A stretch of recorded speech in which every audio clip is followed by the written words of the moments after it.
Salut à toutes et à toutes, j'espère que vous allez bien, j'espère que vous avez la forme. Aujourd'hui, sur cette vidéo, je vais développer avec vous la stratégie Speeder.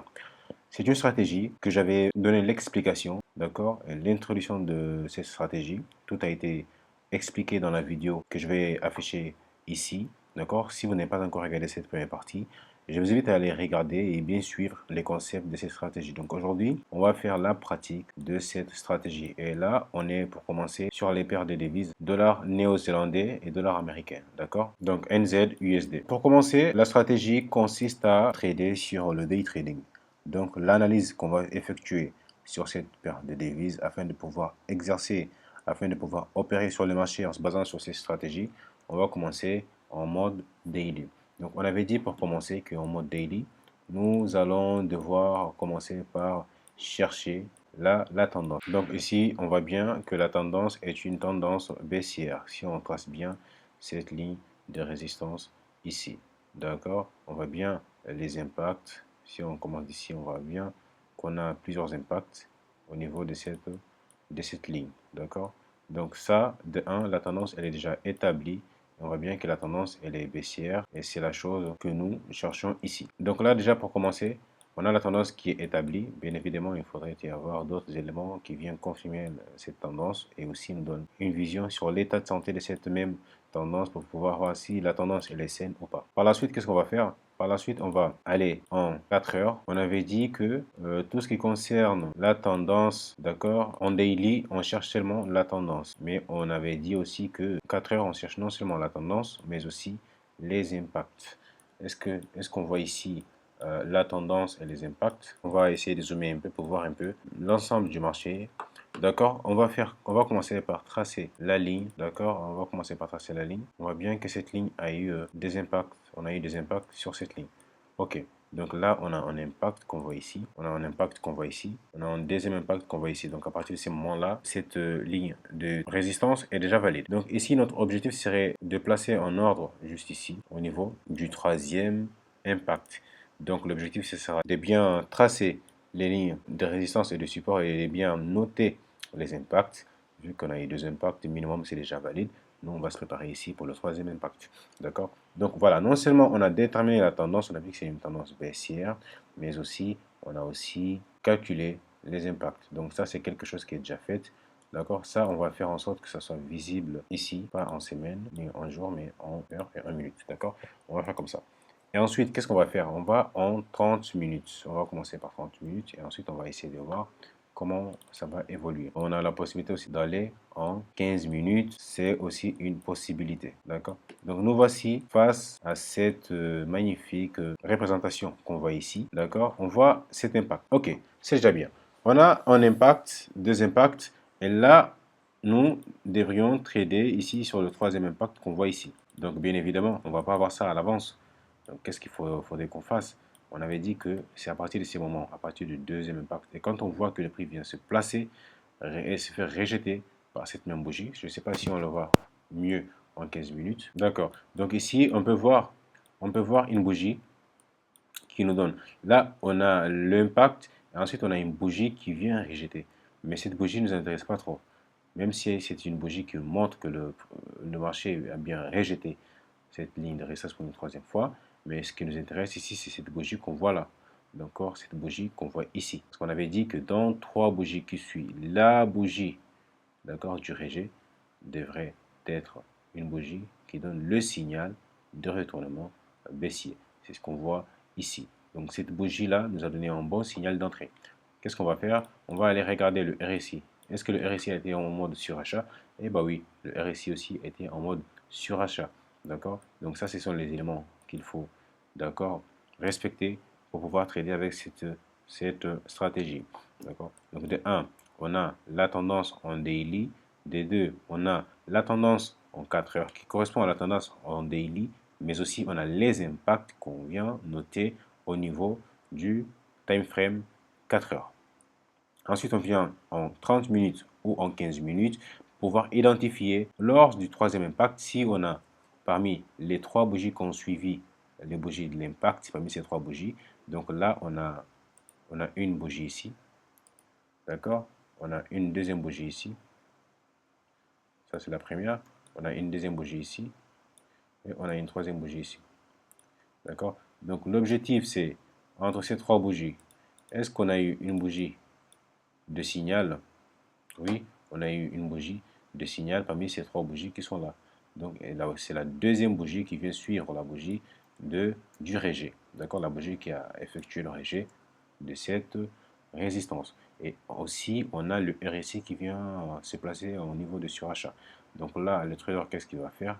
Après avoir rempli tous ces critères, il va tout simplement venir se placer ici, à la clôture de cette bougie, d'accord? Le stop loss, on commence toujours par le stop loss. Le stop loss, il va la placer en dessus de la résistance et aussi de cette bougie, d'accord?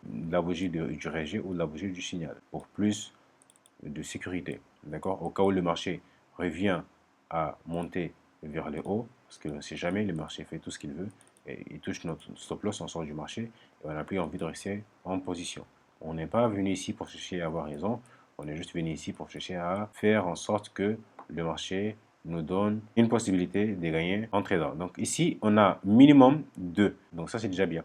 D'accord? Ne vous inquiétez pas. C'est déjà bien, ça fait partie de la stratégie.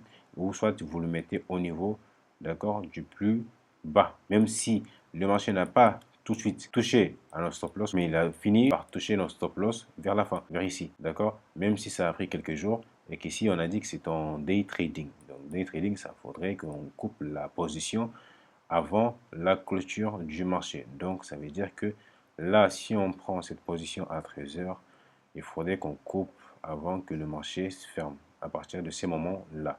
D'accord? Et on sort avec le bénéfice qui correspond à peu près d'un ratio de 2. Voilà, donc ça c'est déjà bien. Ou soit, si celui qui laisse un peu la position ouverte, ça, tu gagnes plus, mais tu ne respectes pas la stratégie.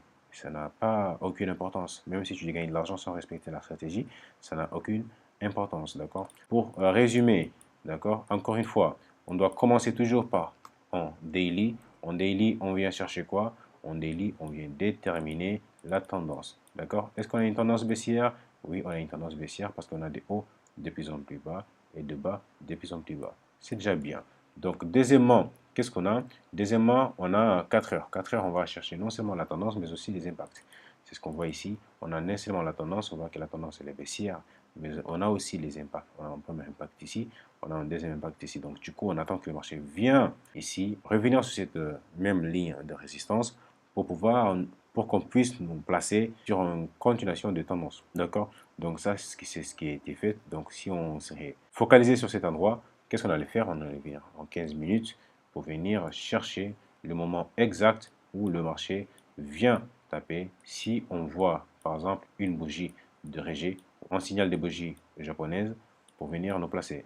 Et c'est ce qu'on a vu avec cette bougie qui vient ici. Donc le signal de la bougie doit apparaître entre les trois premières bougies suivies du rejet. C'est ce qu'on a vu ici avec la deuxième bougie. D'accord? Donc je vous ai parlé de la zone dangereuse. Qu'est-ce que la zone dangereuse? Comment cela se représente? Par exemple, ici dans cette figure-là, les zones dangereuses sont ces zones-là. Donc quels sont les critères qu'il faudrait que ces zones-là doivent remplir pour pouvoir être considérées comme des zones dangereuses? Premièrement, au début, elle peut être en support, mais à la fin, elle sera servie comme une résistance. Ça, c'est une zone dangereuse. Ou soit c'est une résistance au début, mais à la fin, elle est servie comme en support. Donc ça, c'est ce qu'on appelle la zone dangereuse. Deuxièmement, on la cherche en time frame, 30 minutes, 15 minutes. Donc c'est ces deux time frames sur lesquels on cherche la zone dangereuse.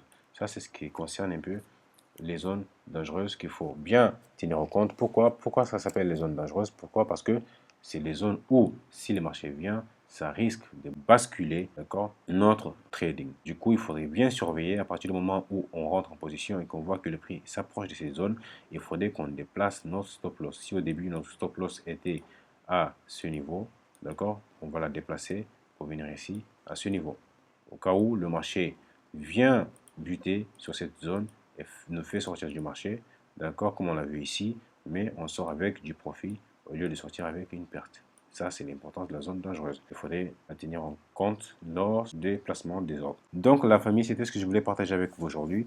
Vous avez une tâche à remplir. Cette tâche consiste à effectuer des analyses techniques en se basant sur tous les principes qu'on a appris sur cette chaîne YouTube, notamment cette stratégie que je viens de partager avec vous aujourd'hui.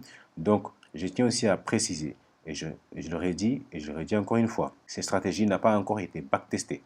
C'est une stratégie que j'ai mis en place spécialement pour l'équipe débutante. Parce qu'il y a beaucoup de gens qui sont débutants, ils ne comprennent pas trop. Donc, c'est une stratégie que j'ai mis en place pour que ces personnes-là puissent se retrouver un peu, commencer à trader. Le côté négatif du fait que ça n'a pas encore de backtesting, c'est quoi? C'est qu'on n'a pas la possibilité d'avoir des données, d'accord, sur le long terme de cette stratégie. Donc, on ne pourra pas savoir combien de trades on trade là-dessus, combien on gagne, d'accord? On ne peut pas savoir parce que personne n'a encore tradé sur cette stratégie et que nous a partagé ses revenus et que nous a partagé ses résultats sur un long terme. Le côté positif de cette stratégie, c'est quoi? C'est que même si la stratégie, on n'a pas encore backtesté et que cette stratégie n'a pas encore des données et que nous avons une communauté, donc cela va nous donner la possibilité d'avoir des données. Au lieu d'avoir une seule donnée sur laquelle se baser, on aura la possibilité d'avoir des données. Donc ces données vont nous donner encore plus d'informations vu que ça sera des données différentes. Ça viendra des différentes personnes avec différentes mentalités, modes de trading, etc. D'accord? Donc, ça, c'est très important. De un, qu'est-ce que vous allez devoir faire? Vous allez devoir effectuer des analyses techniques et trouver des possibles, d'accord, des possibles opportunités sur lesquelles on peut trader, bien sûr, en se basant sur cette stratégie. De deux, vous allez aussi devoir faire des journaux de trading et les remplir en fonction de vos gains et de vos pertes. Ça, c'est les deux tâches à accomplir. Et tout ça, ça va se passer dans le groupe. Donc la famille, c'était ce que je voulais partager avec vous aujourd'hui. Si vous avez aimé cette vidéo, je vous invite à la liker, aussi à la partager avec vos amis. Pour ce, la famille, on se donne rendez-vous pour une nouvelle vidéo. Ciao.